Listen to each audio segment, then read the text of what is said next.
अच्छा जी, cardiac cycle में ना बेसिकली ये आपकी कुछ ऐसा वो सारा सिस्टम होता है जिसमें जनाब आपके हार्ट के अंदर से जो ब्लड होता है, वो जनाब आपके एट्रियम से, वेंट्रिकल से, आपकी वेसल्स के अंदर और फिर जनाब आपके हार्ट की तरफ दोबारा आता है, ठीक हो गया? तो इस सारे सीक्वेंस को, इस सारी एक्टिविटीज़ को, इन सारी सारा जो हिसाब होता है, उस सारे सीक्वेंस को हम एक तरह का जो नाम देते हैं, उसको हम कहते हैं कार्डियक साइकिल, ठीक है? कार्डियक साइकिल क्या है? ये वो साइकिल है जिसमें जनाब आपका जो ब्लड होता है वो हार्ट की एट्रियम हो गया, वेंट्रिकल हो गया, फिर वेंट्रिकल के अंदर वेसल्स और वेसल्स के बाद दोबारा आपके हार्ट के अंदर आना। ये सारे जो एक तरह की इवेंट्स होते हैं इसको हम कहते होते हैं कार्डियक साइकिल। इसकी कुछ फेजेस होती हैं, ठीक है? वो फेजेस किसी बुक में 5 लिखी हुई हैं, किसी बुक में 7 लिखी हुई हैं, ठीक है? तो हम इंशाल्लाह 7 फेजेस को भी डिस्कस करेंगे और 5 फेजेस जो लिखी हैं वो भी हम देखेंगे कि हाँ जी जनाब इसके अंदर ऐसा होता क्या है।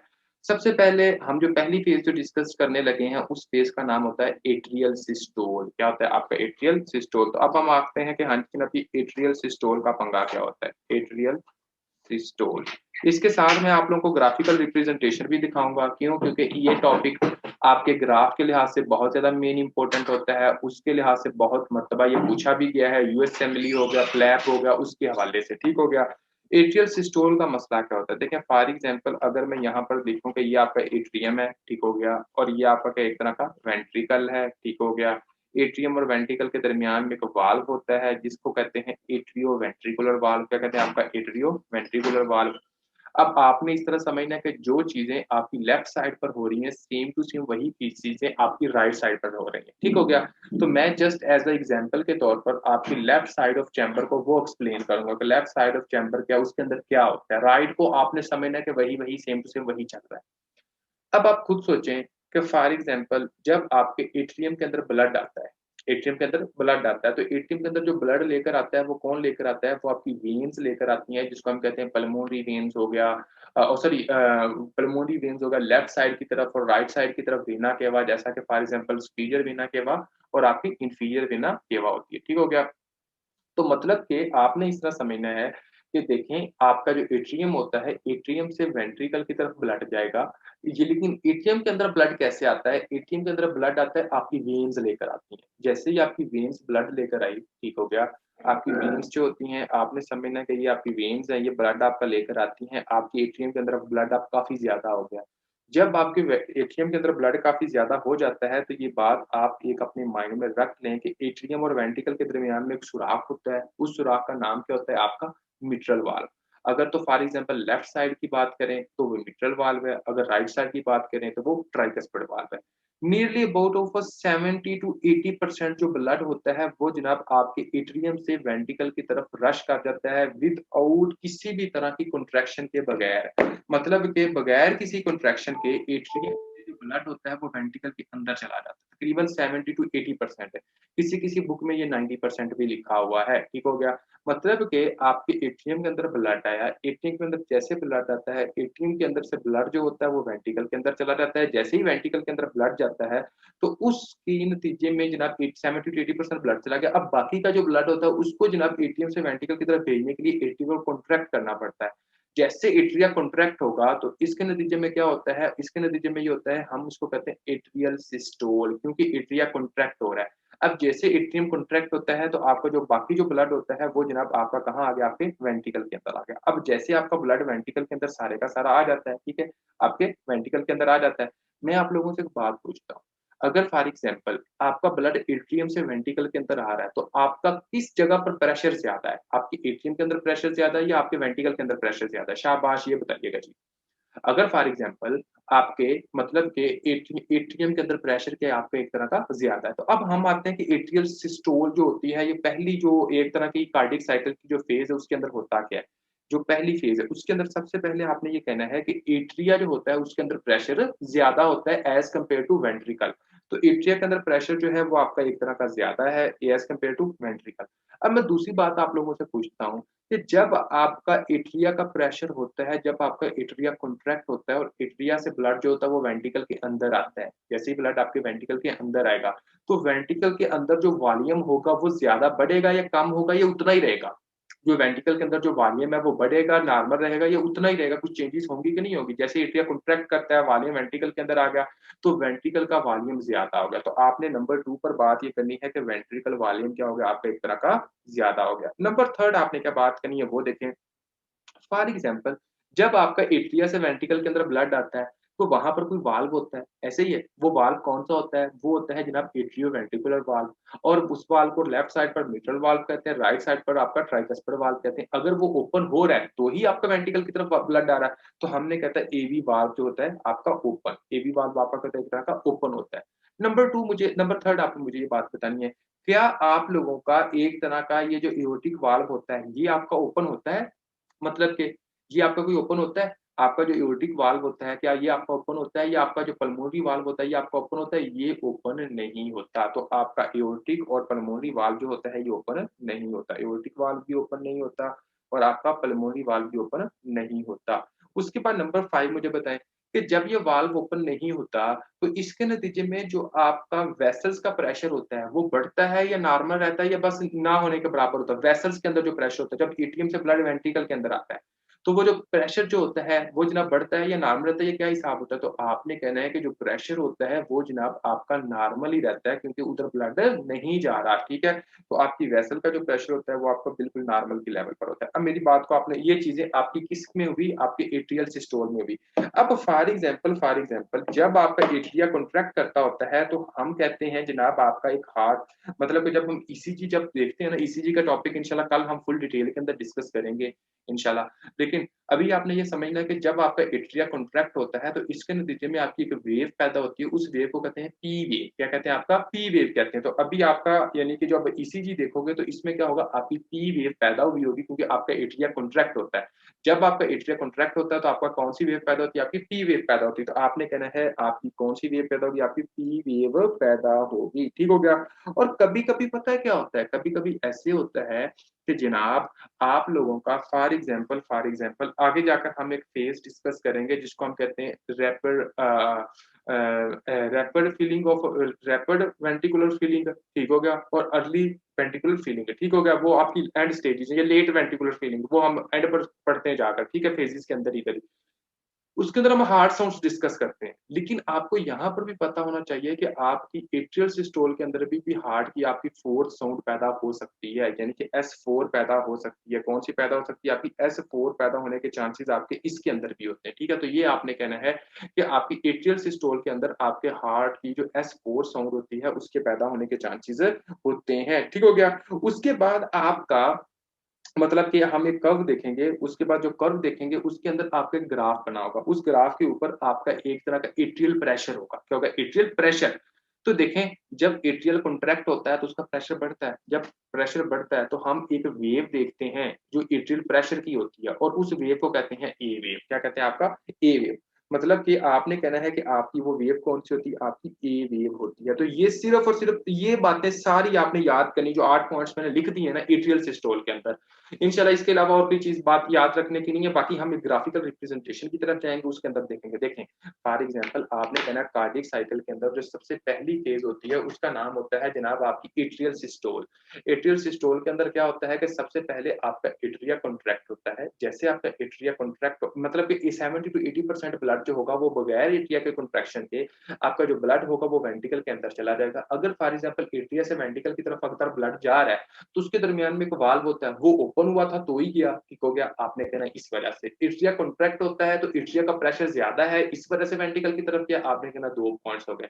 नंबर 3 आपने कहना है कि हाँ जी जनाब, आपका जो एओर्टिक वाल्व है वो बंद है, सेमिलुनर वाल्व वो आपके एक तरह के बंद है क्योंकि आपके वेंट्रिकल से ब्लड बाहर नहीं जा रहा। उसके बाद आपने कहना है कि हाँ जी जनाब, यहाँ पर जो चांसेस होते हैं, आप फॉर एग्जांपल ईसीजी देखते हो तो ईसीजी के जब आपका एट्रिया कॉन्ट्रैक्ट होता है तो ईसीजी के अंदर हमें एक वेव मिलती है जिसको हम कहते हैं पी वेव, हमें वो मिलेगी। उसके बाद अगर एट्रियल प्रेशर को हम देखते हैं, वो ग्राफ अभी मैं थोड़ी देर में दिखाऊँगा, वो आपने कहना है कि वो जो एट्रिया ए से एट्रिया ए से ए वेव, सिंपल सी बात है, ठीक हो गया?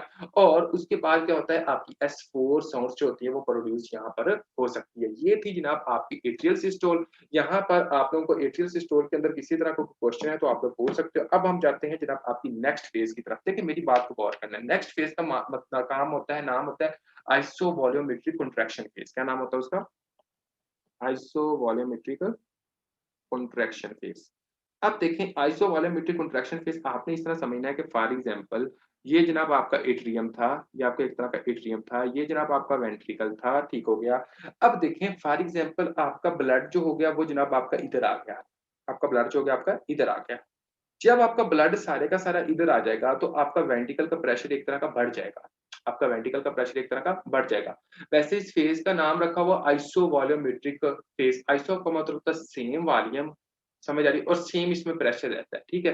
लेकिन आपने कहना है कि इसके अंदर आपके एट्रियम से प्रेशर जो होता है वो थोड़ा सा एक तरह का क्या होता है, एक तरह का बढ़ने के चांसेस होते हैं, ठीक है। आपका जो प्रेशर होता है वो थोड़ा सा ज्यादा होता है वह एट्रियम से। अब यहाँ पर फ्लूइड आ गया, जैसे यहाँ पर फ्लूइड आएगा सारे का सारा ब्लड आएगा, ये ब्लड आपका पीछे की तरफ नहीं जाएगा। मतलब कि जैसा फॉर एग्जांपल हम किसी कमरे के अंदर पानी डालते हैं, ठीक हो गया? तो जैसे आपने पानी डाला, तो पानी थोड़ा-सा पीछे की तरफ आएगा जिस दरवाज़े से आपने डालने की कोशिश की थी, अगर आप पानी भर देते हो, तो इसी तरह ये जो वेंट्रिकल होता है, ये आप एक कमरा समझें, इस कमरे के अंदर पानी बहुत ज़्यादा चला गया। तो जब इस कमरे की तरफ पानी बहुत ज़्यादा चला गया, तो जिस कमरे से ये गया है, उस कमरे की तरफ तो मूव करने की कोशिश करेगा कि नहीं करेगा? उस कमरे की तरफ ये मूव करने की कोशिश करेगा, और जैसे ये कोशिश करता है, उसके नतीजे में क्या होता है, आपका जो मिट्रल वाल्व होता है, वो बंद मिलता है। दरवाज़ा क्या होता है, हमें बंद मिलता है, और जैसे मिट्रल वाल्व बंद होता है, तो इसकी वजह से जनाब ये जो पानी होता है, यानी कि जो फ्लूइड होता है, ये उसके ऊपर अपना प्रेशर डालेगा। जैसे आपका प्रेशर डालेगा, तो इसकी वजह से आपकी S1 पैदा होती है, S2 पैदा नहीं होती, ठीक है? तो आपने कहना है कि जो मेनली आपकी प्रोड्यूस हो रही होती है, वो इस वक़्त क्या होगी, आपकी S1 पैदा होगी। क्यों? क्योंकि मैंने पढ़ाया था कि जब आपका एट्रियोवेंट्रिकुलर वाल्व आपका क्लोज़ होता है, तो उसकी वजह से आपकी एक साउंड पैदा होती है, उस साउंड को क्या कहते हैं, आपका S1। तो अब आपका क्या होगा, अब यहाँ पर आपकी S1 पैदा होगी, आपने कहा S1 साउंड पैदा हो रही है, क्यों? क्योंकि ये आपका एबी वाल्व जो है ये आपका क्लोज़ हो रहा है, सिंपल सी बात है, ठीक हो गया? अब देखें, इसका प्रेशर इतना ज़्यादा नहीं है, इसका प्रेशर इतना ज़्यादा नहीं है कि ये जनाब आपके एक तरह का आपका एक तरह का एओर्टिक वाल्व को खोल सके, या फिर आपका सेमिल्यूनर वाल्व को खोल सके, या एओर्टिक वाल्व या पल्मोनरी वाल्व का दोनों का नाम मैं ले रहा हूँ सेमिल्यूनर वाल्व की वजह से, ये खोल सके। ये क्यों नहीं फिर खोल सकता? ये इस वजह से नहीं खोल सकता क्योंकि जो आपका एओर्टा है या पल्मोनरी वेसल्स हैं, उसका प्रेशर ज़्यादा होता है आपके एक तरह के किससे? आपके वेंट्रिकल से, इस वजह से ये नहीं खोल सकता। तो आइसोवॉल्यूमेट्रिक कंट्रैक्शन फेज़ क्या होती है? आपने कहना है आइसोवॉल्यूमेट्रिक कंट्रैक्शन फेज़ वो फेज़ होती है, जिसमें जनाब आपकी S1 पैदा होती है, जिसमें जनाब आपका एओर्टिक वाल्व ओपन नहीं होता, जिसमें जनाब आपका जो होता है एक तरह का मतलब कि पल्मोनरी वेसल्स जो होती हैं, जो एओर्टिक वेसल्स जो होती हैं, उनका प्रेशर ज़्यादा होता है, जिसकी वजह से जनाब आपके वेंट्रिकल से ब्लड जो होता है वो बाहर नहीं निकलता। और इस फेज़ के अंदर क्या होता है, आपका एक तरह का प्रीलूड आता है, ये एंड डायस्टोलिक वॉल्यूम आता है। एंड डायस्टोलिक वॉल्यूम का मतलब क्या होता था, बिफोर द कंट्रैक्शन, अभी वॉल्यूम बाहर नहीं निकला, अभी वॉल्यूम आपके वेंट्रिकल के अंदर है, तो इस वॉल्यूम को हम क्या कहते थे, एक तरह का एंड डायस्टोलिक वॉल्यूम प्रीलोड। तो आपने ये बातें अपने माइंड में रखनी है, ठीक हो गया?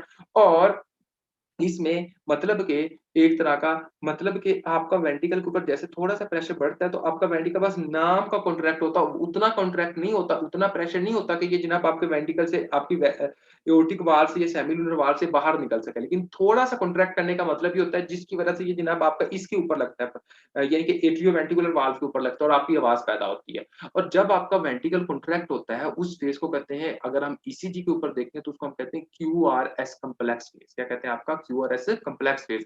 अगर फॉर एग्जांपल आपका जिस वक़्त आपका वेंट्रिकुलर कॉन्ट्रैक्ट होता है, तो अभी हम आइसोवॉल्यूमेट्रिक कॉन्ट्रैक्शन फेज़ को देख लेते हैं कि आइसोवॉल्यूमेट्रिक कॉन्ट्रैक्शन फेज़ के अंदर क्या होता है, इसको देखें जी। तो आपने कहना है कि आइसोवॉल्यूमेट्रिक कॉन्ट्रैक्शन जो फेज़ होती है, ये आपने कहना है कि इसके अंदर एक तरह का क्यूआरएस कॉम्प्लेक्स हम देखते हैं ईसीजी के ऊपर, ठीक होगा? ईसीजी के ऊपर हम ये देखते होते हैं।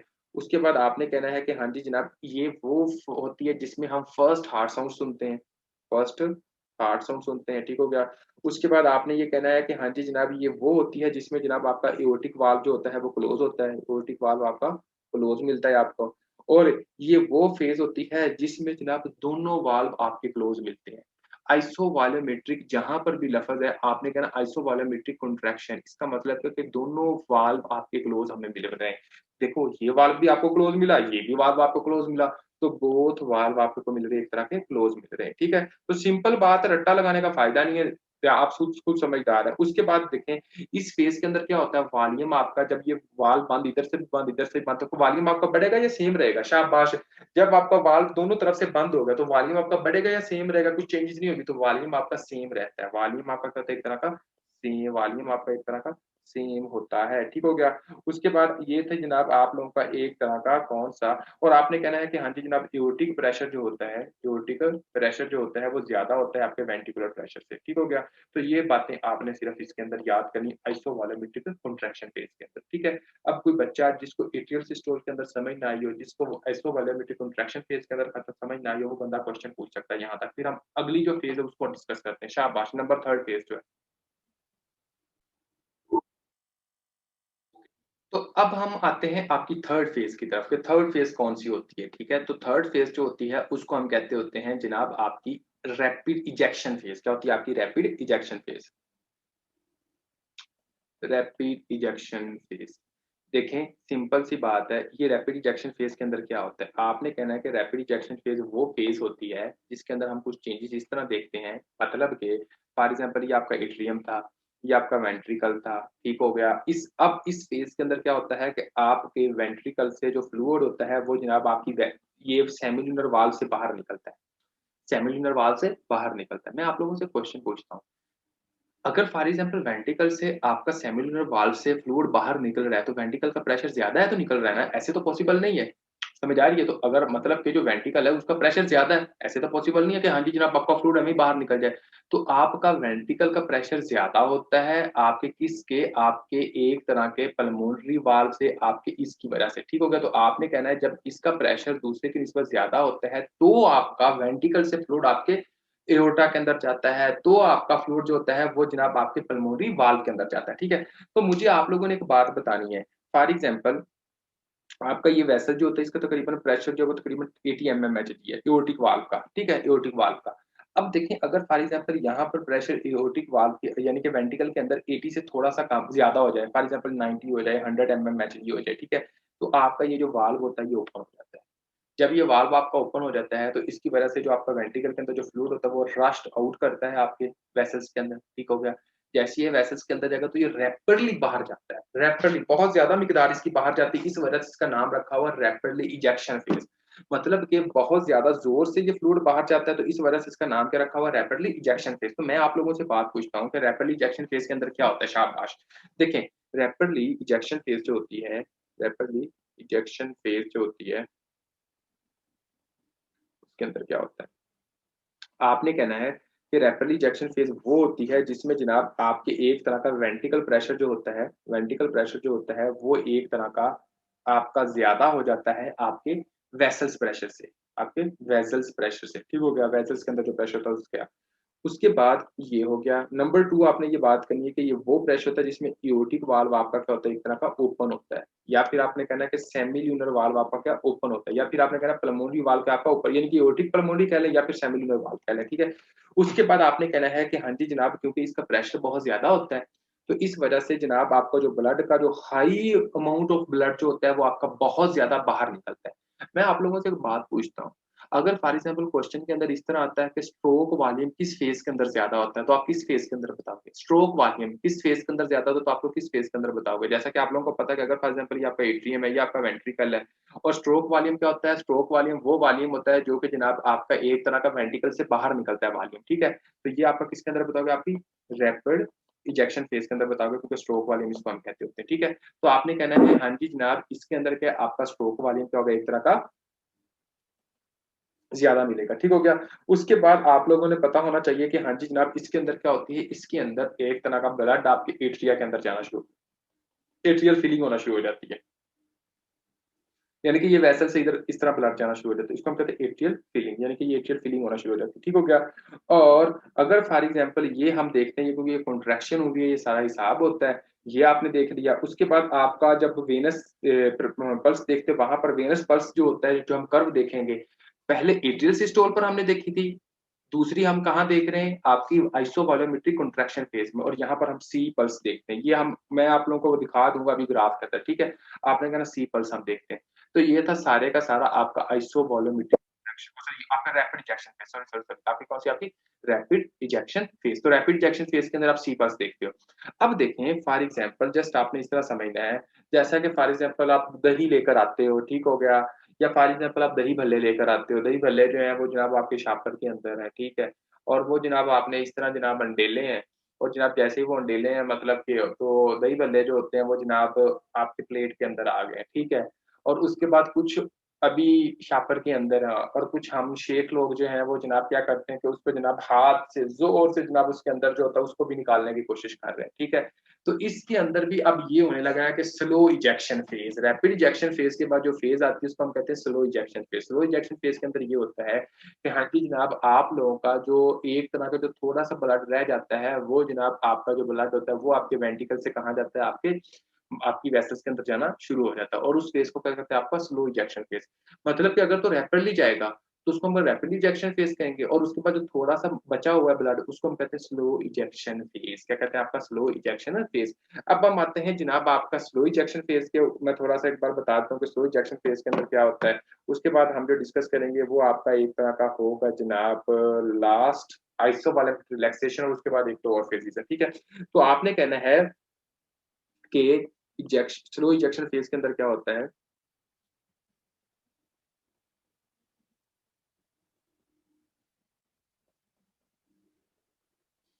स्लो इजेक्शन फेज़ के अंदर इस तरह होता है कि आपका जो ब्लड होता है वो जनाब आपके वेंट्रिकल से आपके वेसल्स के अंदर जाता है स्लोली इजेक्शन होती है, स्लोली इजेक्शन होती है ब्लड की, ठीक हो गया?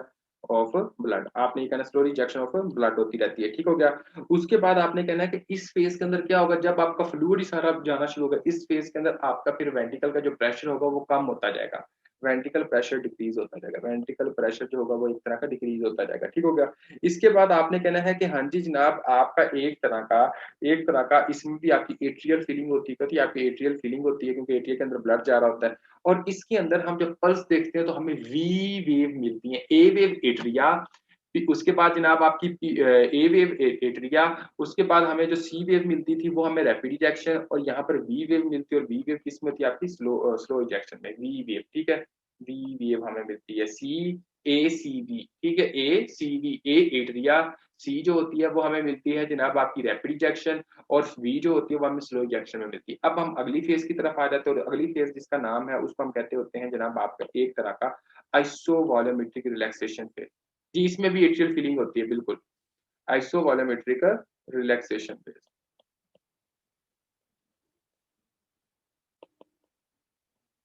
अब मेरी बात को आपने गौर करना है कि आइसोवॉल्यूमेट्रिक रिलैक्सेशन फेज़ के अंदर क्या होता है, देखें फॉर एग्ज़ाम्पल ये आप लोगों का क्या था, ये आपका एट्रिया था, ठीक होगा? ये आपका वेंट्रिकल है, ठीक है? अब एट्रियम से वेंट्रिकल के अंदर यहाँ पर ब्लड बहुत ज़्यादा गया, जब यहाँ पर ब्लड बहुत ज़्यादा गया तो ये जनाब अब आपका एट्रिया जो होता है वो इस तरह हो जाता है क्योंकि उसकी कंप्लायंस नेचर बहुत ज़्यादा होती है, ये इस तरह हो जाता है। जैसे ये इस तरह होता है तो जो एओर्टा सॉरी जब एओर्टा जैसे ऐसे होता है तो एओर्टा फिर आगे की तरफ ब्लड धक्का लगाता है और कुछ ब्लड जो होता है वो पीछे की तरफ धक्का लगता है। जब कुछ ब्लड पीछे की तरफ धक्का लगेगा तो भाई क्या होगा? तो सिंपल सी बात है कि आपका पीछे एक वाल्व होता है, वो क्लोज़ हो जाता है और जैसे वो क्लोज़ होता है और उसके ऊपर धक्का लगेगा तो क्या होगा? आपकी S2 प्रोड्यूस होगी। वेरी इंपोर्टेंट एमसीक्यू जो कि पूछा जाता है। वो कहते हैं कि हाँ जी जनाब, आपकी S1 किस फेज़ में पैदा होती है? आपने कहना आइसोवॉल्यूमेट्रिक कॉन्ट्रैक्शन फेज़। अगर वो पूछे कि S2 कहाँ पैदा होती है? तो आपने कहना आइसोवॉल्यूमेट्रिक रिलैक्सेशन फेज़। कौन सी होती है आपकी? आइसोवॉल्यूमेट्रिक रिलैक्सेशन फेज़। और आपने कहना कि ये वो फेज़ होती है जिसमें जनाब आपका एओर्टिक प्रेशर आपके वेंट्रिकुलर प्रेशर से ज़्यादा होता है, ठीक है? इसमें वेंट्रिकल रिलैक्स में जा रहे हैं, इसमें वेंट्रिकुलर की रिपोलराइज़ेशन हो रही है, तो आपने कहना है कि वेंट्रिकुलर रिपोलराइज़ेशन होती है ये फेज़ क्योंकि आपके वेंट्रिकल से ब्लड तो सारा निकल गया, वॉल्यूम तो निकल गया, वॉल्यूम अब इसके अंदर कम रह गया, ठीक है? वॉल्यूम इसके अंदर अब आपका कम रह गया, ठीक है? आपने कहना है वेंट्रिकुलर रिलैक्सेशन फेज़ होती है, ठीक हो गया। उसके बाद नंबर 2 आपने ये बात करनी है कि इसके अंदर सेकंड हार्ट साउंड हमें सुनाई देती है, सेकंड हार्ट साउंड हमें सुनाई देती है, ठीक हो गया? उसके बाद आपने कहना है कि एट्रियोवेंट्रिकुलर वाल्व जो होते हैं फॉर एग्जांपल ये जनाब आपके बंद ही रहते हैं क्योंकि ये वाला वाल्व जो है ये बंद ही है अभी तक आपका, ठीक है? एवी वाल्व जो होता है ये आपका बंद ही रहता है। एवी वाल्व अभी तक आपका बंद है। एट्रियल फीलिंग इसके अंदर होती है लेकिन एवी वाल्व बंद होता है। एट्रियल फीलिंग होती है, ठीक होगा? ये आपने कहना है। उसके बाद आपने कहना है कि यहाँ पर जब आपका ना ये बहुत ज़्यादा मेन इंपॉर्टेंट एक एमसीक्यूज़ है। वो कहते हैं कि हाँ जी जनाब आपकी एक डाइक्रोटिक नोच पैदा होती है, एओर्टिक नोच पैदा होती है। तो आपने कहना डाइक्रोटिक नोच जो होती है किस फेज़ में पैदा होती है? डाइक्रोटिक नोच जो होती है ये आपकी उस वक़्त पैदा होती है जब आपका एओर्टिक वाल्व बंद होता है और आपका एओर्टिक वाल्व कब बंद होता है? जब आपका आइसोवॉल्यूमेट्रिक एक तरह की हाँ जी, एंड ऑफ सिस्टोल इसको कहते होते हैं, बिल्कुल। एंड ऑफ सिस्टोल कहते हैं मतलब कि जब आपका सिस्टोल बिल्कुल कॉन्ट्रैक्ट करने से बस उसकी हो जाए, ठीक हो गया? तो आपने कहना है कि हाँ जी जनाब डाइक्रोटिक नोच इसमें पैदा होती है क्योंकि इसमें आइसोवॉल्यूमेट्रिक रिलैक्सेशन हो जाती कि इसमें आपका जो वेंट्रिकल जो होता है अब आपका क्या होता है एक तरह का रिलैक्सेशन में चला जाता है। तो ये था जनाब आपका एक तरह का कौन-सा जिसको हम कहते थे एक तरह का मतलब कि आइसोवॉलेमेटिक रिलैक्सेशन फेज़। अब हम जो फेज़ डिस्कस करने लगे हैं वो है आपकी रैपिडली फीलिंग फेज़। देखें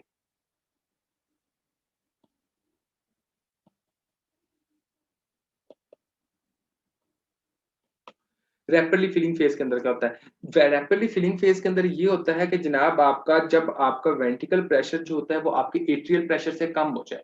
मतलब आपको पता है यार कि ये आपका एट्रियम था, ये आपका वेंट्रिकल था, आपकी वेसल्स के अंदर ब्लड चला गया, इसके अंदर तो प्रेशर रह ही नहीं गया और इधर से ब्लड जो है वो आपका एट्रियम के अंदर आ रहा है। आपके एट्रियम के अंदर जब आपके एट्रियम के अंदर आ रहा है तो एट्रियल प्रेशर बढ़ गया।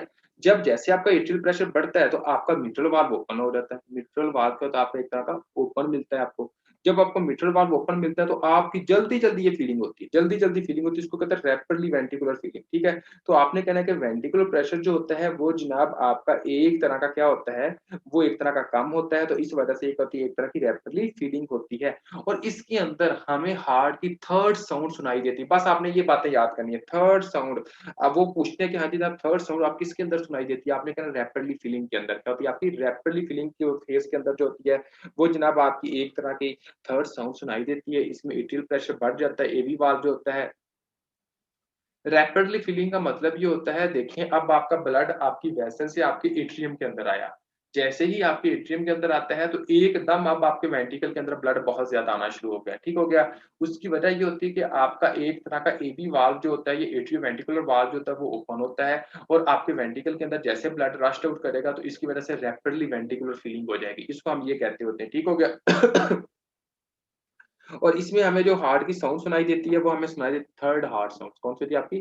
Third heart sound. अब हम आते हैं आपका एक तरह का रिड्यूस्ड वेंट्रिकुलर फीलिंग, आपकी last phase reduced ventricular feeling, reduced ventricular feeling, ठीक है? तो रिड्यूस्ड वेंट्रिकुलर फीलिंग के बारे में आप लोगों को पता होना चाहिए कि ये लॉन्गेस्ट फेज़ होती है आपकी कार्डियक साइकिल की, ठीक हो गया?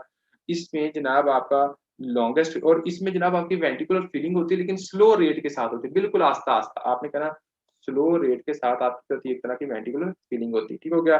और इसको एक तरह का टाइम लगता है आपके वेंट्रिकल को फिल करने में और इसके अंदर आपके हार्ट की S4 पैदा होती है, ये आपने कहना है।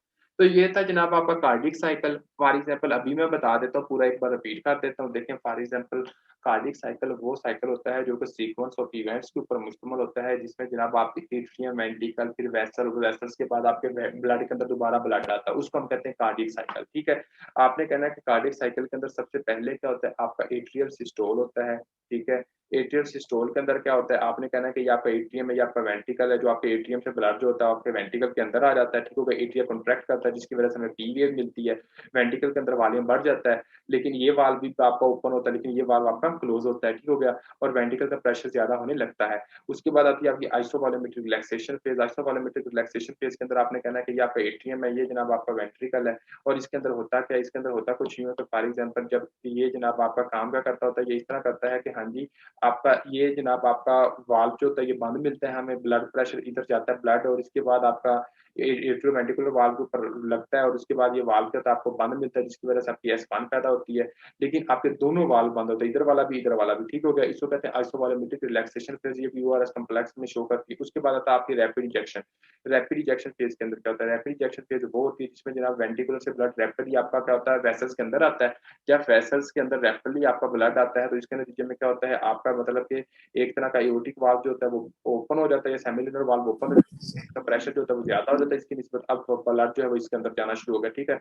इसको कहते हैं रैपिडली इजेक्शन फेज़ और रैपिडली इजेक्शन फेज़ के अंदर आपका एवी वाल्व आपका सॉरी आपका ये सेमिलुनर वाल्व आपका ओपन होता है, आपका एवी वाल्व काम क्लोज़ होता है और ये एट्रियल फीलिंग फिर भी होना शुरू हो जाती है। फिर होता है slow ejection phase, slow ejection phase के अंदर क्या होता है कि आपका एक तरह का स्लोली थोड़ा-सा ब्लड जो होता है वो आपका आस्ता-आस्ता बाहर जाता है, इसको कहते हैं स्लो इजेक्शन फेज़। इसके बाद आता है जनाब आपका एक तरह का नंबर 5 में क्या होता है एक तरह का आइसोवॉलेमेट्रिक रिलैक्सेशन आइसोवॉलेमेट्रिक रिलैक्सेशन में क्या होता है ये आपका एट्रियम है, ये आपका वेंट्रिकल है। आपको पता है कि जनाब आपकी वेसल्स के अंदर ब्लड गया है, जैसे ये जाता है ब्लड ये आपका एओर्टा ऐसे हो जाता है और उसके बाद ब्लड कुछ आगे जाता है, कुछ पीछे जाता है जिसकी वजह से यहाँ पर जनाब आपको वाल्व होता है वो क्लोज़ होता है, वो आवाज़ पैदा होती है आइसोवॉलेमेट्रिक रिलैक्सेशन में।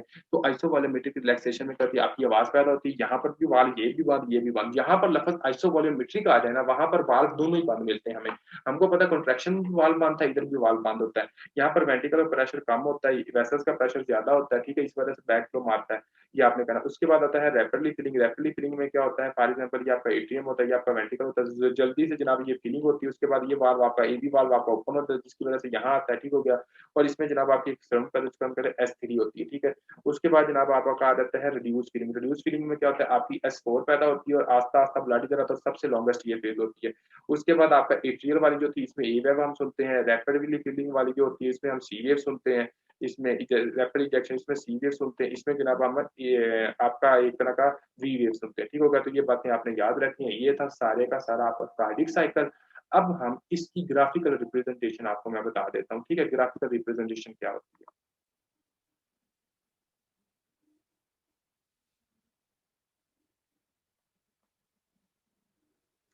अच्छा, यहाँ पर ना कुछ बहुत ज्यादा ना एक तरह के की पॉइंट्स लिखे हुए हैं, ये प्लीज एक बार देख लीजिएगा। ये मैंने जो ये टॉपिक मेनली आपको करवाया था, ये आपकी आपने बीआरएस से एक बार करना है, ठीक है। और उसके बाद आपने जो करना है वो जनाब आपने इधर से करना है, ठीक है।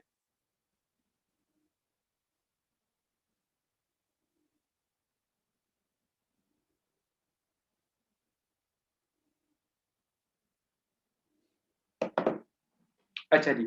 तो अब आप देखें फॉर एग्जांपल कि आपके ये इधर जो लिखा हुआ है ना, आपको और चीजें याद हो ना हो, आपने ये चीजें एक बार लाजमी याद रखनी है, ठीक है।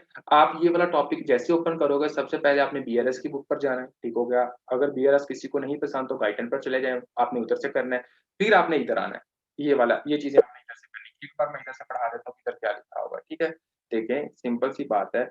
यहाँ पर फेजेस लेफ्ट वेंट्रिकल यहाँ पर 5 लिखी हुई है, मैंने 7 बताई थी। मैंने कहा था किसी बुक में 7 लिखी, किसी बुक में 5 लिखी है, और यहाँ पर कितनी लिखी, 5।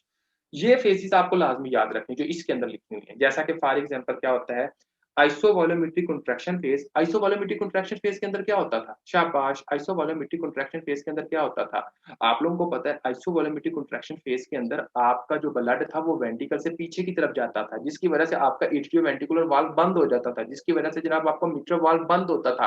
आपका मतलब कि S1 प्रोड्यूस होती थी, और उसके बाद दोनों वाल्व आपके बंद होते थे, दोनों तरफ के वाल्व आपके कहते थे एक तरह के बंद होते थे, और वॉल्यूम और सेम होता था। तो देखें, period between mitral valve closing and aortic valve opening, ठीक हो गया। Period of highest oxygen consumption, तो ये कौन सा होता है आपका आइसोवॉल्यूमेट्रिक कंट्रैक्शन फेज। उसके बाद हम आ जाते हैं दूसरे फेज की तरफ। दूसरा कौन सा है, for example systolic ejection. Systolic ejection को इसने दो में डिवाइड नहीं किया, इसने कोई रैपिड इजेक्शन या फिर उसका स्लो इजेक्शन को डिवाइड नहीं किया, इसने सिस्टोलिक इजेक्शन की बात कर दी। तो स्लो इजेक्शन वाली अगर बात कर रहे थे हम, तो period between aortic valve opening and closing, तो आपको पता है कि वो स्लो इजेक्शन में क्या होता था। स्लो इजेक्शन में ये होता था कि जनाब आपका एक तरह का मुकम्मल तौर पर जो फ्लूइड था वो आपका बॉडी वेंट्रिकल से बाहर निकलता था। रैपिड में भी और स्लो स्लो इजेक्शन में भी, स्लो इजेक्शन में भी ये होता था। तो उसमें जो वेव पैदा होती थी वो लिख लीजिएगा आप खुद, सी और बी, ठीक है। तो ये आपने यहाँ पर इस तरह इसको इसको लिखना है, ठीक है। उसके बाद फॉर एग्जांपल आगे आ जाता है आपका isovolumetric relaxation. Period between aortic valve closing, aortic valve closing and mitral valve opening. देखें आप लोगों को पता है कि आइसोवॉल्यूमेट्रिक रिलैक्सेशन के अंदर हम क्या देखते थे, हम देखते थे कि हाँ जी जनाब, अब आपका वेसल का प्रेशर बढ़ गया। जब वो वेसल का प्रेशर बढ़ता है तो उसकी वजह से जनाब आपका जो फ्लो होता है, जो फ्लूइड होता है, वो जनाब आपके एक तरह के सेमिलर वाल्व, एओर्टिक वाल्व के ऊपर लगता है, जिसकी वजह से आपकी S2 पैदा होती है। तो आपने ये लिखा हुआ है। उसके बाद हम आगे आ जाते हैं रैपिडली फिलिंग। रैपिडली फिलिंग के अंदर क्या होता था कि जनाब आपका एक तरह का एट्रिया जो होता था, वो वेंट्रिकल के अंदर जो ब्लड डाल रहा था, तो S3 यहाँ पर पैदा होती थी। तो यहाँ पर कौन सी वाल्व पैदा होती है आपकी, S3। Rapidly filling after mitral valve opening, तो वही बात है। उसके बाद हम आ जाते हैं जनाब आपका एक तरह का reduce filling. Period just before mitral valve close, यानी कि मिट्रल वाल्व क्लोज, इसका मतलब क्या है कि आपका आस्ता आस्ता फीलिंग हो रही है। यहाँ पर लिख लेनी कि S4 पैदा होती है, ठीक है। अब हम आते हैं ये आपकी हार्ट साउंड्स के बारे में, ठीक है। जो भी मैंने बताया कि हार्ट साउंड्स का क्या सीन होता है, अभी ये आप लोगों को पता चल जाएगा। देखें यहाँ पर लिखा हार्ट साउंड्स के बारे में, आपकी S1 जो होती है, S1 mitral tricuspid loudest at mitral area. अच्छा, मिट्रल एरिया पर क्यों लाउडेस्ट होती है, इसकी रीजन क्या है कि आपके दूसरे एरिया पर क्यों नहीं लाउडेस्ट होती, मिट्रल पर ही क्यों लाउडेस्ट होती है। तो ये आप लोगों को पता होना चाहिए कि मिट्रल एरिया पर इस वजह से लाउडेस्ट होती है क्योंकि जनाब वहां पर आपका लेफ्ट साइड का चैम्बर जो प्रेशर होता है वो ज्यादा होता है as compare to right side, ठीक है।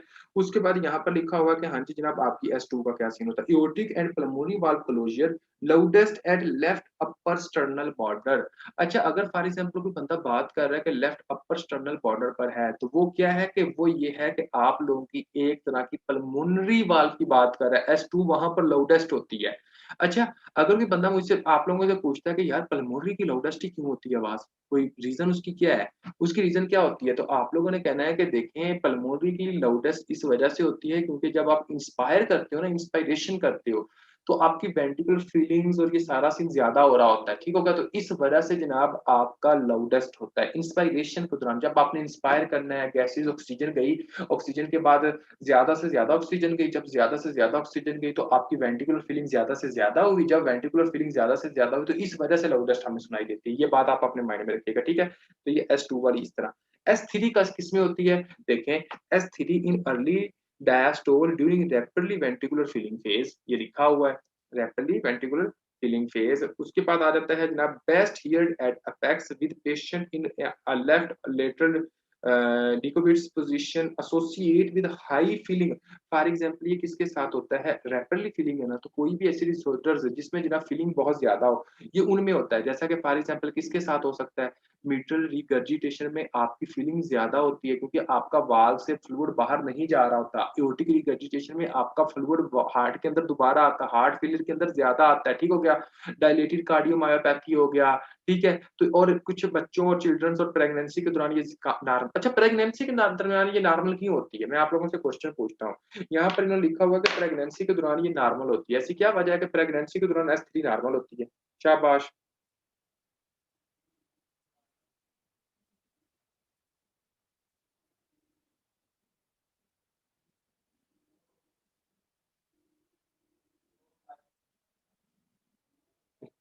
अच्छा, ठीक हो गया।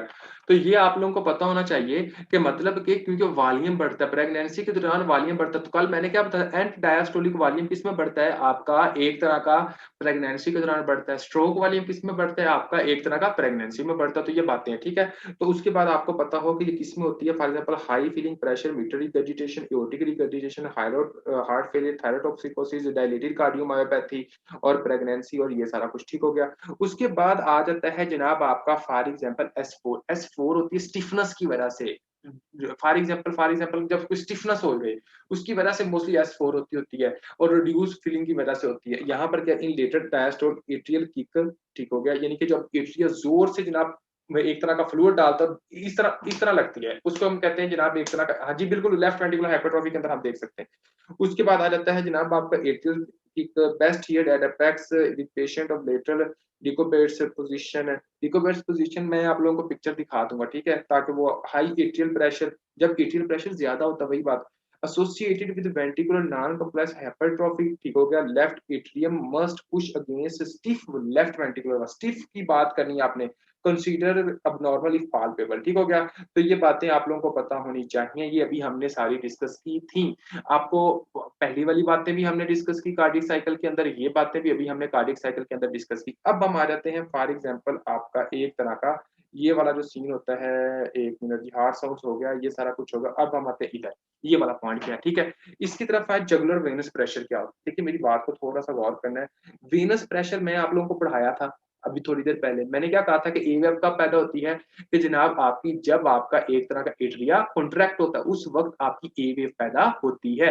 जिस बच्चे को ये अभी चीजें समझ आ जाएंगी ना, उसके लिए ग्राफ बहुत मजे का लगेगा, वरना ग्राफ आपके सर के ऊपर से जाएगा। जिस बच्चे ने ये चीजें ना समझी, उसको लगेगा यार ये पता नहीं क्या चल रहा है, ठीक हो गया? तो आपने कहना है कि फॉर एग्जाम्पल इसमें होता क्या है? आपने ये कहना है कि हाँ जी जनाब, आपका एक तरह का जो जुगुलर वेनस प्रेशर होता है, जब आपका एट्रियल कंट्रैक्शन होती है, ए वेव होती है, तो उस वक्त जनाब आपका क्या होता है? ए वेव आती है, ठीक है? और मुझे आप लोगों ने बताना, जब किसी बंदे को जब एट्रियल फिब्रिलेशन होती है, एट्रियल फिब्रिलेशन का वो डिसऑर्डर होता है जब आपका एट्रियल कॉन्ट्रैक्ट ही नहीं करता। तो जब आपका एट्रियल कॉन्ट्रैक्ट ही नहीं कर रहा, तो वेव कहाँ पैदा होगी? वेव भी पैदा नहीं होगी, सिंपल सी बात है भाई। वेव भी पैदा नहीं होती इन पेशेंट्स में जिनमें जनाब आपकी एट्रियल फिब्रिलेशन होती है, ठीक हो गया? उसके बाद आपको पता है कि हाँ जी जनाब सी वेव, तो सी वेव किसमें होती थी? जब आपकी रैपिडली इजेक्शन हो रही होती थी, ठीक होगा? रैपिडली वेंट्रिकुलर कॉन्ट्रैक्शन, ये right ventricle closed tricuspid valve bulging into atrium. तो इसने पता क्या लिखा हुआ है? इसने ये लिखा है राइट वेंट्रिकुलर कॉन्ट्रैक्शन, आपने लिखना रैपिडली इजेक्शन फॉर एग्जांपल, ठीक हो गया? क्लोज ट्राइकस्पिड वाल्व, आपको पता है कि उस वक्त ट्राइकस्पिड वाल्व क्लोज होता है, ठीक है। उसके बाद इसने क्या लिखा हुआ है कि बल्जिंग इन टू एट्रियम, यानी कि जो ट्राइकस्पिड वाल्व होता है वो जनाब आपका एक तरह का एट्रियम के अंदर लगता है। ये यानी कि आप ये कह सकते हो कि ये ट्राइकस्पिड वाल्व है, या प्रेशर लगता है तो एट्रियम के अंदर ट्राइकस्पिड वाल्व भी इस तरह लग रहा होता है। तो ये उसने बात की, तो उस वक्त क्या होती है आपकी सी वेव पैदा होती है, ठीक है। क्या होती है आपकी सी वेव पैदा होती है, आपने लिख दिया जनाब सी वेव इस वक्त पैदा होती है। उसके बाद आ जाता है जनाब आपका, एक मिनट, हम वी वेव की तरफ आते हैं। High right atrial pressure due to filling against close tricuspid valve, ये वी वेव का उसने ये लिखा हुआ है। देखें, जब स्लो इजेक्शन फेज होती थी उस वक्त क्या होता था, स्लो इजेक्शन फेज के अंदर आपका एक तरह का वेनस रिटर्न होती थी, जी बिल्कुल वेनस रिटर्न होती थी। जब आपकी वेनस रिटर्न होती तो क्या होता था, तो वेनस रिटर्न के अंदर आपका जो ब्लड होता था वो जनाब आपका एक तरह का एट्रियम से वेंटिकल की तरफ जा रहा था। जब आपका ब्लड एट्रियम से वेंटिकल की तरफ जाता था तो उस वक्त आपका क्या होता है, एक तरह का राइट एट्रियल प्रेशर बढ़ जाता है। जब वेनस फिलिंग होती है तो आपका एट्रियल प्रेशर बढ़ता है, जैसे एट्रियल प्रेशर बढ़ता है तो उस वक्त क्या होता है कि ये जनाब आपका सी वेव पैदा होती है। आपने कहना है जिस वक्त आपका एक तरह का वेनस रिटर्न होती है, क्योंकि स्लो इजेक्शन के अंदर क्या होता था, आपकी वेनस रिटर्न हो रही होती थी और एट्रियल फिलिंग हो रही होती थी, ये भी आप कह सकते हो, स्लो इजेक्शन फेज भी कह सकते हो, जो आपको अच्छा लगे, ठीक है।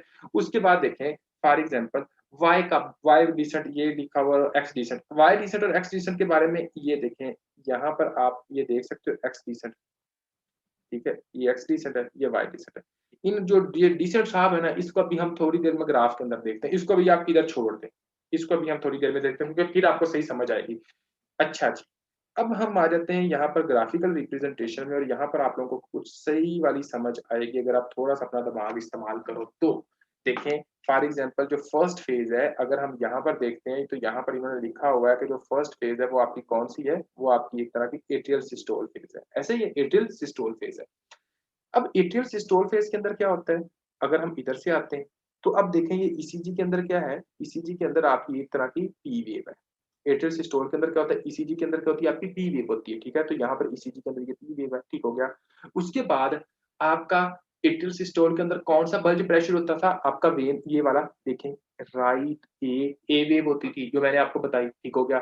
उसके बाद आप थोड़ा सा आगे जाते हैं तो वेंट्रिकुलर वॉल्यूम बढ़ता था कि कम होता था, भाई एट्रियल सिस्टोल के अंदर वेंट्रिकुलर वॉल्यूम बढ़ता था, वेंट्रिकल के अंदर वॉल्यूम जा रहा होता था। तो ये ग्राफ थोड़ा सा ऊपर की तरफ गया हुआ इस तरह, ठीक है, ये ग्राफ थोड़ा सा ऊपर की तरफ गया हुआ है, ठीक है। उसके बाद एट्रियल सिस्टोल में हम कौन सी आवाज सुनते थे, जो मैंने कहा था कि होता है यानी ऐसे फोर सुनते थे, ऐसे फोर आप सुन रहे हैं, ठीक हो गया।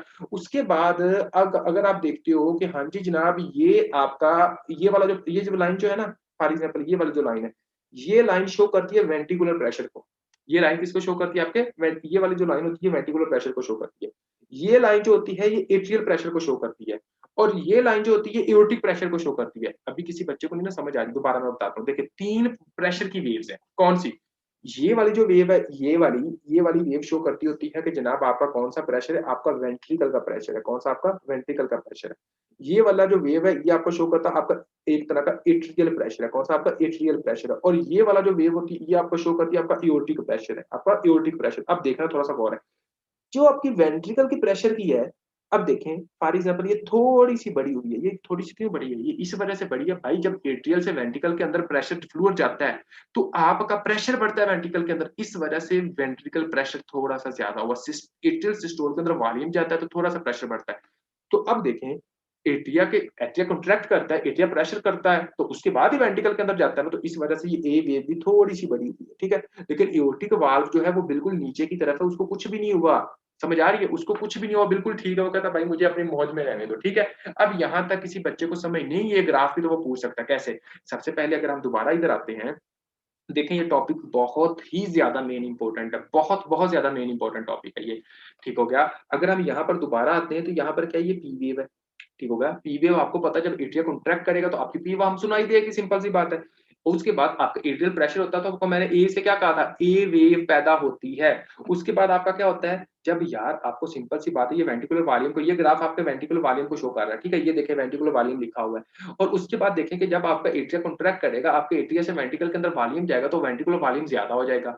उसके बाद क्या होता है, आपके हार्ट की साउंड्स को देखते हैं, आपकी S4 साउंड पैदा होती है। क्यों? क्योंकि जनाब आपका जब एट्रिया कंट्रैक्ट करता है, आपका फ्लूइड जाता है उसके अंदर, उसके बाद S4 पैदा होने के चांसेस ज़्यादा होते हैं, ठीक हो गया? उसके बाद हम दे ये प्रेशर है, ये आपका वेंट्रिकुलर प्रेशर है, ये आपका एट्रियल प्रेशर है और ये आपका एओर्टिक प्रेशर है। तो आपको पता है यार सिस्टोलिक फेज़ में आपका एट्रियल प्रेशर भी बढ़ेगा, आपका वेंट्रिकुलर प्रेशर भी बढ़ेगा। क्यों? क्योंकि आपका वॉल्यूम उधर जा रहा है इस वजह से, लेकिन एओर्टिक प्रेशर को कुछ भी नहीं होगा। तो ये था आपका atrial systole according to graph. अब कोई ऐसा बच्चा जिसको ग्राफ के मुताबिक एट्रियल सिस्टोल की समझ ना आई हो, ऐसा कोई बच्चा जिसको ग्राफ के मुताबिक आपकी एट्रियल सिस्टोल की समझ ना आई हो, फिर हम जनाब आगे जाते हैं, ठीक है? ओके जी, अगर क्लियर हो गया तो। अब हम आते हैं जनाब आगे और आगे देखते हैं कि हाँ जी जनाब और क्या सीन होते हैं, ठीक है? तो अब हम जो दूसरी फ़ेज़ है वो कौन-सी है? दूसरी फ़ेज़ जो अब हम डिस्कस करेंगे वो है आप लोगों की इधर देखो, ये हो गया भाई। अगर दूसरी फ़ेज़ हम देखते हैं तो यहाँ पर क्या है, ये क्या है आपकी आइसोवॉलेमेट्रिक कॉन्ट्रैक्शन फ़ेज़, आइसोवॉलेमेट्रिक कॉन्ट्रैक्शन फ़ेज़। अच्छा जी, आइसोवॉलेमेट्रिक कॉन्ट्रैक्शन फ़ेज़ के अंदर क्या होता था? तो पहले तो आप लोगों ने मुझे ये बताना है ना, शाबाश। आइसोवॉलेमेट्रिक कॉन्ट्रैक्शन है, तो अब अगर हम आते हैं बिल्कुल इसके सामने, तो भाई ये आइसोवॉलेमेट्रिक कॉन्ट्रैक्शन है, तो आइसोवॉलेमेट्रिक कॉन्ट्रैक्शन के अंदर ये क्यूआरएस पैदा हो रही है। मैंने क्या बताया था कि यार आपका वेंट्रिकल थोड़ा-सा कॉन्ट्रैक्ट होता है। ईसीजी के अंदर हम क्या देखते हैं? क्यूआरएस कॉम्प्लेक्स देखते हैं कि नहीं देखते? वो हमने यहाँ पर देख लिया। अब हम आते हैं थोड़ा-सा आगे, ठीक है? अब देखें, ये जनाब हम आइसोवॉलेमेट्रिक कॉन्ट्रैक्शन की तरफ जा रहे हैं। ये वॉल्यूम है। ये वॉल्यूम क्या शो कर रहा है? सीधी लाइन शो कर रहा है, वॉल्यूम के अंदर कुछ चेंजेस नहीं आई, मतलब कि क्योंकि असल में हो ये रहा है कि आपका एओर्टिक वाल्व भी बंद है और आपका पल्मोनरी वाल्व भी बंद है, सॉरी आपका एओर्टिक वाल्व भी बंद है और आपका एक तरह का मिट्रल वाल्व भी बंद है। इस वजह से आपके वॉल्यूम में कोई चेंजेस नहीं, वॉल्यूम सेम, मैंने इस पहले बताया था, ठीक हो गया? और यहाँ पर देखें ये आपकी कौन सी साउंड लिखी हुई है? S1 प्रोड्यूस हो रही है। कौन सी प्रोड्यूस हो रही है? आपकी S1 प्रोड्यूस हो रही है, ठीक है? उसके बाद आप लोगों ने ये देखना है कि हाँ जी जनाब, ये आपका कौन-सा प्रेशर था? आपका एक तरह का, ये आपका कौन-सा प्रेशर था? एक तरह का एट्रियल प्रेशर था, ये वाला, ठीक है? और ये वाला कौन-सा प्रेशर था? आपका वेंट्रिकल प्रेशर था। अब देखिए ये वेंट्रिकल प्रेशर कितना ऊपर जा रहा है? वेंट्रिकल प्रेशर ऊपर गया है कि नहीं गया? वेंट्रिकल प्रेशर बढ़ा है, तो जब ये वेंट्रिकल प्रेशर बढ़ा तो ये क्या शो कर रहा है? वेंट्रिकल प्रेशर ये शो कर रहा है कि हाँ जी जनाब अब आपका वॉल्यूम ज़्यादा हो गया ना, आइसोवॉलेमेट्रिक के अंदर वॉल्यूम बढ़ जाता है, तो प्रेशर ज़्यादा हो जाता है, तो इस वजह से ये प्रेशर क्या एक तरह का ज़्यादा है और यहाँ पर ये प्रेशर इतना ज़्यादा तक ये रहता है, ठीक हो गया? उसके बाद हम आते हैं जनाब आपका एक तरह का रैपिडली इजेक्शन फेज़ के अंदर, कि रैपिडली इजेक्शन फेज़ के अंदर क्या होता है? देखें ये वाली फेज़ की मैं बात कर रहा हूँ, आपकी ये वाली फेज़, ठीक है? तो रैपिडली इजेक्शन फेज़ के अंदर क्या होता है? तो आप लोगों को पता है यार रैपिडली इजेक्शन फेज़ के अंदर रैपिडली जो ब्लड होता है वो आपके वेंट्रिकल से बाहर निकलता है। रैपिडली जो ब्लड होता है वो आपके वेंट्रिकल से बाहर निकलता है और इसकी वजह से कौन-सी वेव पैदा होती है? आपकी सी वेव पैदा होती है, ठीक है? और जब आपका ये ब्लड बाहर निकल तो आपका एओर्टिक वाल्व क्लो ओपन हो जाता है, ठीक है? तो अब हम यही देखते हैं। देखें फॉर एग्ज़ाम्पल ये रैपिडली इजेक्शन है और यहाँ पर हम आते हैं जनाब, ये देखें आपका ये सीन यहाँ पर आ गया। ये नंबर 1 फीलिंग थी, ये 2 था, ये 3rd फेज़ है, ठीक हो गया? तो अब देखें, अगर आप देखें ये सी वेव ये शो कर रही है, ये आपकी क्या सर सी वेव शो कर रही है, यानी कि ये आपका ये काम है, ठीक हो गया? उसके बाद अगर आप इसमें देखो वॉल्यूम ज़्यादा हो रहा है या कम हो रहा है? शाबाश, वॉल्यूम वेंट्रिकुलर वॉल्यूम क्या हो रहा है? वेंट्रिकुलर वॉल्यूम कम हो रहा है। क्यों वॉल्यूम कम हो रहा है? भाई इस वजह से कम हो रहा है क्योंकि वॉल्यूम आपका बाहर जा रहा है। इस वजह से वेंट्रिकल के अंदर आप वॉल्यूम कम रह गया, ठीक है? तो आपने देखा कि यार ये वॉल्यूम जो है वो आपका एक तरह का कम रह गया, ठीक है? उसके बाद ये जो आपका लेफ्ट एट्रियल प्रेशर जो होता है ये एक्स डिसेंट में जाता है। Left atrial pressure X descent में क्यों जाता है? क्योंकि आपका एट्रियल प्रेशर है ही नहीं अब बिल्कुल ठीक है, वो एक तरह सीधा उसकी तरफ तो प्रेशर है ही नहीं, तो इस वजह से एक्स वो सीधा बिल्कुल जा रहा है, एक्स डिसेंट। हम इधर एक बार आ जाते हैं, एक्स डिसेंट। अब देखें, downward displacement of closed tricuspid valve during rapid ventricular ejection phase. Rapid ventricular ejection phase के अंदर आपका एक्सटीसेंट हो रही है, उसके बाद रिड्यूस्ड और absent in tricuspid regurgitation and right heart failure because pressure gradient are reduced. तो आपका ये किसके अंदर एब्सेंट होता है? जब आपका ट्राइकस्पिड रिगर्जिटेशन होती है और राइट हार्ट फेलियर होता है, ठीक है? तो यहाँ पर आपने देखना है कि हाँ जी जनाब, अब आपका एक तरह का ये देखें, अब ये आपकी रैपिड इजेक्शन फेज थी। तो रैपिड इंजेक्शन फेज के अंदर क्या होता था, यहाँ पर प्रेशर आपका क्या होता है एक तरह का, ये देखें ये प्रेशर आपका ज़्यादा हुआ, वेंट्रिकुलर प्रेशर क्या था आपका एक तरह का ज़्यादा हुआ आपकी एओर्टिक प्रेशर से। जब आपका वेंट्रिकुलर प्रेशर आपके एओर्टिक प्रेशर से ज़्यादा हुआ, तो इसकी वजह से ये आपका वाल्व लिखा नहीं हुआ कि एओर्टिक वाल्व इज़ ओपन, तो एओर्टिक वाल्व क्या हो जाता है एक तरह का ओपन हो जाता है। तो ये था आपकी 3rd फेज। अब हम आते हैं 4th फेज की तरफ जिसको हम कहते हैं reduce ejection phase. Reduce ejection phase हम इधर आ गए। देखें फॉर एग्जांपल जो रिड्यूस इजेक्शन फेज है इसको अभी हम देखते हैं, तो इसके अंदर हम क्या देखते हैं जनाब, आपका एक तरह का ये है, रिड्यूस इजेक्शन फेज, ठीक है? और रिड्यूस इजेक्शन फेज के अंदर क्या होता है, रिड्यूस इजेक्शन फेज के अंदर हम बिल्कुल नीचे आते हैं और देखते हैं कि हाँ जी जनाब, इसके अंदर आपका एक तरह का ये नंबर 4 है, इसके अंदर हम टी वेव देखते हैं। क्या होता है आपका ईसीजी के अंदर हम क्या देखते हैं, आपकी टी वेव देखते हैं। उसके बाद हम देखते हैं कि ये जनाब आपका राइट एट्रियल प्रेशर क्या है, ये भी ना होने के बराबर इस तरह लाइन जो है वो बिल्कुल सीधी लगी हुई है, ठीक हो गया। उसके बाद आपका वॉल्यूम और कम हुआ है भाई, वॉल्यूम और नीचे की तरफ जा रहा है, क्यों? क्योंकि रिड्यूस इजेक्शन के अंदर भी जो वॉल्यूम होता है वो जनाब आपके वेंट्रिकल से बाहर निकलता है, इस वजह से हम ये सीन देखते हैं। और उसके बाद देखें कि इसमें कोई हार्ट साउंड नहीं लिखी हुई है, बिल्कुल नॉर्मल लिखा हुआ है। उसके बाद देखें कि लेफ्ट एट्रियल प्रेशर बिल्कुल नॉर्मल है, कुछ भी नहीं हुआ उसके साथ है, ठीक है। ये आपका रिड्यूस इजेक्शन फेज था। ये आपकी कौन सी थी, आपकी रिड्यूस इजेक्शन फेज। अब हम आ जाते हैं जनाब आपकी आइसोवॉल्यूमेट्रिक रिलैक्सेशन फेज। अच्छा, आइसोवॉल्यूमेट्रिक रिलैक्सेशन फेज के अंदर क्या होता है, शाबाश। अच्छा जी, तो अब ये वाली जो फेज है, ये वाली फेज आपकी क्या शो कर रही है, ये वाली फेज आपकी शो कर रही है कि आइसोवॉल्यूमेट्रिक रिलैक्सेशन फेज, ठीक है। तो अगर आप, आपने खुद कहा कि एओर्टिक वाल्व क्लोज हो रहा है, इधर ये लिखा नहीं हुआ, ये तीर से क्या निशान है, एओर्टिक वाल्व क्लोज, यहाँ पर इसने डाइक्रोटिक नोच भी लिख दी है। दो बातें हमारी ठीक हो गई जो हमने पढ़ी थी, ठीक हो गया। उसके बाद हम आते हैं नीचे, लेफ्ट वेंट्रिकल प्रेशर जो है वो नीचे की तरफ जा रहा है, क्यों? क्योंकि एओर्टिक प्रेशर बढ़ रहा है। नंबर थर्ड बात भी हमारी सही होगी, ठीक है। अगर हम और थोड़ा सा नीचे आते हैं, ठीक है, और आपका एट्रियल प्रेशर देखो फिर ये सीधा, ठीक है, एट्रियल प्रेशर वो आपका सीधा जा रहा है, ठीक है। तो अभी देखें मिट्रल वाल्व ओपन आपका किसमें लिखा हुआ है, ये देखें, ये मिट्रल वाल्व ओपन, ये किसमें लिखा हुआ है, ये रैपिड वेंट्रिकुलर फिल्म लिखा है, यानी कि अभी तक आपका एट्रियल प्रेशर वो नॉर्मली जा रहा है, ठीक हो गया। उसके बाद S2 पर प्रोड्यूस होगी। उसके बाद आपका क्या होता है, आपका यहाँ पर वॉल्यूम जो होता है वो जनाब अभी तक ये नॉर्मल आ गया, यानी कि लो हो रहा था और उसके बाद क्या होगा, सीधा हो गया। क्यों? क्योंकि अब जनाब वाल्व बंद हो गया, इस वजह से सीधा हो गया, बाहर नहीं जा सकता। इस वजह से इसने लाइन सीधी लगाई। और यहाँ पर हम क्या देखते हैं, यहाँ पर हम वी वेव, इसने वी वेव लिखी हुई है इधर, और यहाँ पर हम आ गए जनाब, यहाँ पर ऐसा कुछ भी सीन यहाँ पर ईसीजी के अंदर हम मतलब कि नहीं देख रहे, ठीक हो गया। उसके बाद हमारा ये हो गया, उसके बाद हम आ गए रैपिड वेंट्रिकुलर फिलिंग। अच्छा, रैपिड वेंट्रिकुलर फिलिंग के अंदर क्या होता है, इसको हम देख लेते हैं। रैपिड वेंट्रिकुलर फिलिंग के अंदर क्या होता है, देखें, आपको पता है कि